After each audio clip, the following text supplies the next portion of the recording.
ಕುಮಾರ್ ಅವರು ಅವರ ಮಂತ್ರಿಮಂಡಲದ ಎಲ್ಲ ಸದಸ್ಯರು ಸೇರಿ ಈ ಭಾಗದ ಅಭಿವೃದ್ಧಿ ಮಾಡಬೇಕು ಅಂತ ಹೇಳಿ ಮನಸ್ಸು ಮಾಡಿ ಇಂಥ ಸ್ಕೀಮ್ಗಳನ್ನು ಕೊಟ್ಟಿದ್ದಾರೆ. ನಾನು ಹೆಚ್ಚು ಮಾತನಾಡಕ್ಕೆ ಹೋಗೋದಿಲ್ಲ, ಕೆಲವೇ ವಿಷಯಗಳನ್ನು ಅವ್ರ ಗಮನಕ್ಕೆ ತರ್ತೇನೆ. ಏನು ಅಂದರೆ,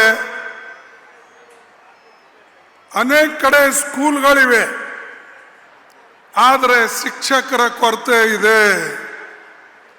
ಎಲ್ಲಿವರೆಗೆ ನೀವು ಶಿಕ್ಷಕರು ಸರಿಯಾಗಿ ಕೊಡೋದಿಲ್ಲೋ ಅಲ್ಲಿವರೆಗೆ ಈ ಭಾಗದ ಅಭಿವೃದ್ಧಿ ಆಗೋದಿಲ್ಲ. ನಾವೆಲ್ಲರೂ ಕೊನೆ ಹಂತದಲ್ಲಿದ್ದೇವೆ.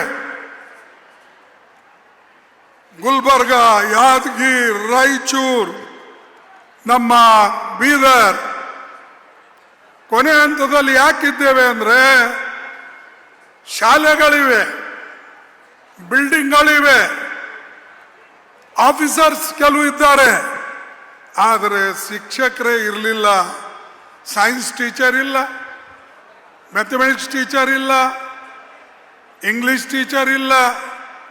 ಆದರೆ ಹಳ್ಳಿ ಹುಡುಗರು ಓದೋದು ಹೇಗೆ? ಹಣ ಇದ್ದವರು, ದುಡ್ಡಿದ್ದವರು, ನಿಮ್ಮಂಥವರು ಹೊರಗಡೆ ಸ್ಕೂಲ್ಗಳಿಗೆ ಕಳಿಸ್ತೇವೆ. ಇಂಗ್ಲಿಷ್ ಮೀಡಿಯಂ ಸ್ಕೂಲ್ನಾಗ ಓದ್ ಬರ್ತಾರೆ. ಅವ್ರಿಗೆ ಬೇಗನೆ ನೌಕರಿ ಸಿಗ್ತದೆ, ಅವ್ರಿಗೆ ಬೇಗನೆ ಉದ್ಯೋಗಗಳು ಸಿಗ್ತವೆ. ಆದರೆ ಹಳ್ಳಿಯಲ್ಲಿರ್ತಕ್ಕಂಥ ಜನರ ಮಕ್ಕಳು, ಅತಿ ಬಡವರು, ರೈತ ಕಾರ್ಮಿಕರು, ಅವರಿಗೆ ಅವರ ಮಕ್ಕಳಿಗೆ ತೊಂದರೆ ಆಗ್ತಾ ಇದೆ. ಅದಕ್ಕಾಗಿ ಎಲ್ಲಕ್ಕಿಂತ ಮುಂಚೆ ಮೊದಲು ನೀವು ಈ ಟೀಚರ್ಗಳನ್ನು ಈ ಭಾಗದಲ್ಲಿ ಭರ್ತಿ ಮಾಡ್ತಕ್ಕಂಥದ್ದು ಮಾಡಬೇಕು. ನಾ ಮಧು ಬಂಗಾರಪ್ಪನಿಗೆ ಹೇಳ್ತೇನೆ, ಯಾರಿವನು? ನಾನು ಮಧು ಬಂಗಾರಪ್ಪನವ್ರಿಗೆ ಹೇಳ್ತೀನಿ, ಎಲ್ಲಿದ್ದೀರಿ? ಇಲ್ಲಿದೆ. ಮೊದಲೇ ಇಲ್ಲಿ ಸ್ಕೂಲ್ ಕೊಡೋದಕ್ಕಿಂತಲೂ ಬೇಕಾದ್ರೆ ನೀವು ಗಿಡದ ಕೆಳಗೆ ಓದಿಸಿ, ಅದು ಟೀಚರ್ಗಳು ಬೇಕು. ಟೀಚರ್ ಇಲ್ಲದೆ ಏನೂ ಮಾಡೋಕ್ಕಿಲ್ಲ. ದಯವಿಟ್ಟು ನೀವು ಒಂದು 10,000 ಟೀಚರ್ ಭರ್ತಿ ಮಾಡೋದಿದ್ರೆ ಮೊದಲ ಕಲ್ಯಾಣ ಕರ್ನಾಟಕದಲ್ಲಿ ಭರ್ತಿ ಮಾಡಿ, ಆಮೇಲೆ ಬೇಕಾದ್ರೆ ಮೈಸೂರಿಗೆ ಕೊಯ್ರಿ, ಆಮೇಲೆ ಮಂಡ್ಯಕ್ಕೆ ಕೊಯ್ರಿ, ಆಮೇಲೆ ಬೆಂಗಳೂರಿಗೆ ಕೊಯ್ರಿ, ಬೇರೆ ಕಡೆ ಒಯ್ರಿ. ಈಗ ಒಂದು ಮಾತು ಹೇಳಿದ್ರು ನಮ್ಮ ಡೆಪ್ಟಿ ಚೀಫ್ ಮಿನಿಸ್ಟರು,